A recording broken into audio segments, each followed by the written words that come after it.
يبدا الفيديوهات بتاعتك تنزل اكتر على محركات البحث، ويبقى ونزل باستمرار. والنشر، اهم معلومه ان النشر المستمر بالنسبه للفيديوهات هو اللي بيخلي قناتك تعلى. السلام عليكم ورحمه الله وبركاته، مشاهدينا الاعزاء، اهلا وسهلا بكم في برنامجكم الزراعه حياه.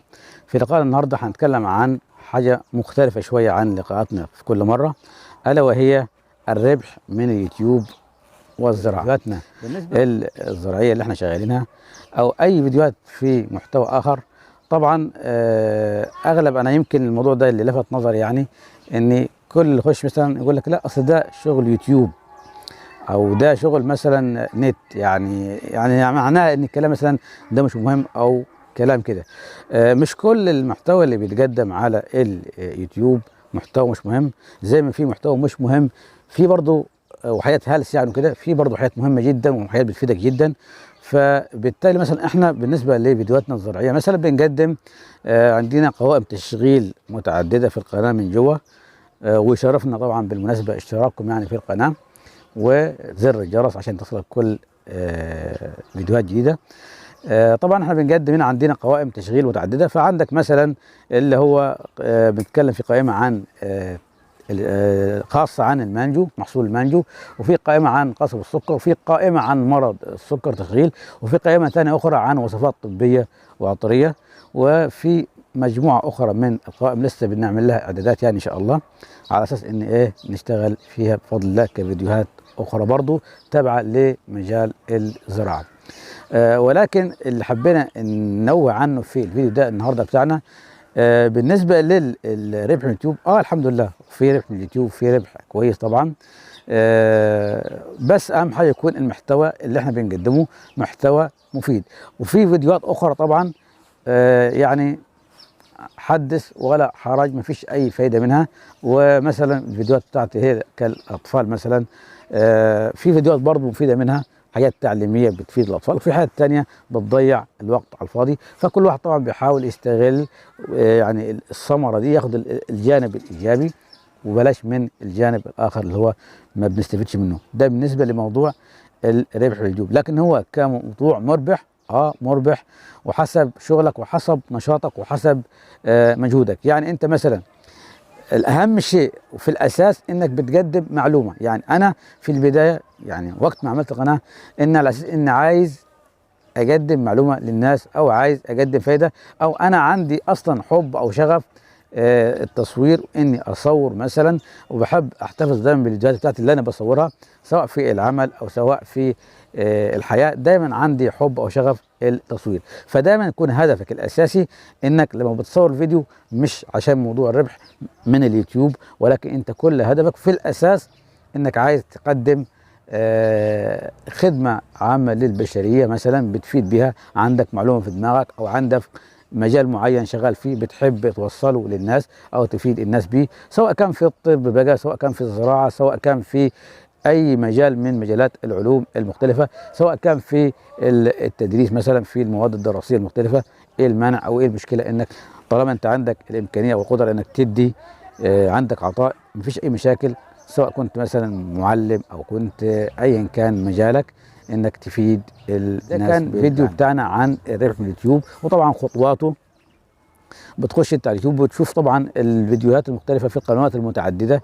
في ناس متخصصه في موضوع برضو الربح من اليوتيوب، وازاي يديك الفيديوهات وازاي الخطوات اللي بتبدا بيها انك تعمل قناه، وانك بعد كده تبدا تشتغل وترفع فيديوهات على اليوتيوب، وبعد كده لغايه ما توصل للشروط تحقيق الربح اللي هي سواء كان 1000 مشترك او 4000 ساعه، اللي هم الشرطين الاساسيين دول. وبعد كده بتبدا تنزل فيديوهات طبعا باستمرار، وكل ما كانت فيديوهاتك مفيده والمحتوى اللي عندك مفيد، كل ما كان في زياده عدد المشتركين وفي زياده عدد من المشاهدات، وبالتالي بتقدر تشوف خطواتك ازاي من تحقيق الربح مثلا، وازاي تنزل اعلانات، وايه هي الفيديوهات مثلا عدد الدقائق المعين للفيديو عشان تخليك تقدر تنزل اكتر من اعلان. كل الحاجات طبعا دي بتفهمها وتعرفها من القنوات الاخرى اللي هي على اليوتيوب، طبعا متعدده جدا جدا، وناس كتير محترمه بتديك الفوائد بتاعه اليوتيوب.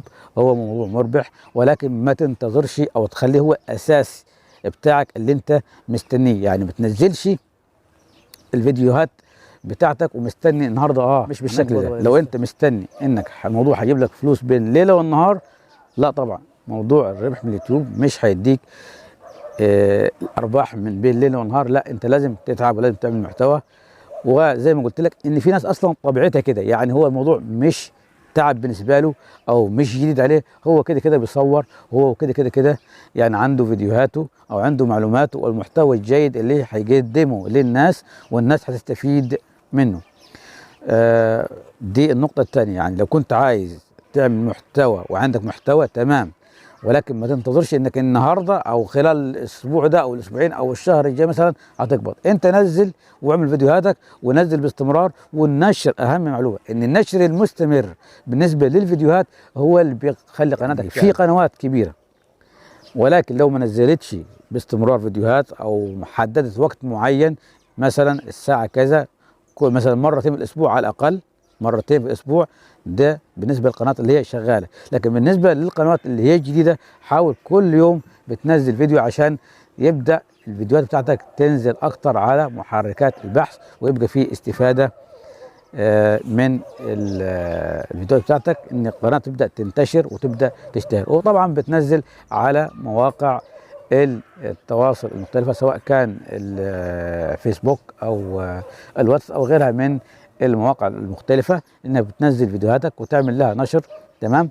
وتبدا برضو تشارك في جروبات برضو بتنزل عليها، بتكون انت مشترك فيها على الفيسبوك مثلا، وتبدا تنزل فيها الفيديوهات بتاعتك، بحيث انت بتنزل رابط وتعمل له نشر ويبدا يشتغل.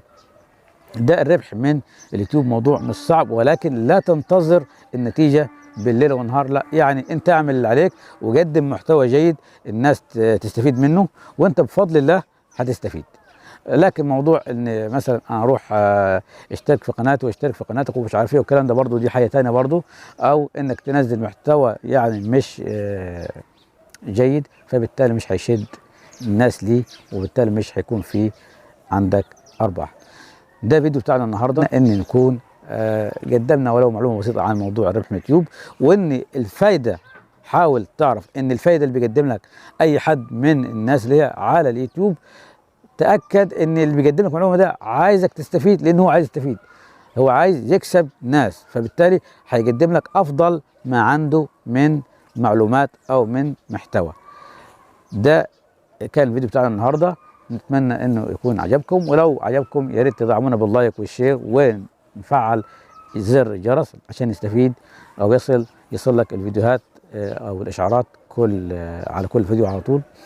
ونلتقي ان شاء الله في فيديو اخر، وسلام الله عليكم ورحمته وبركاته.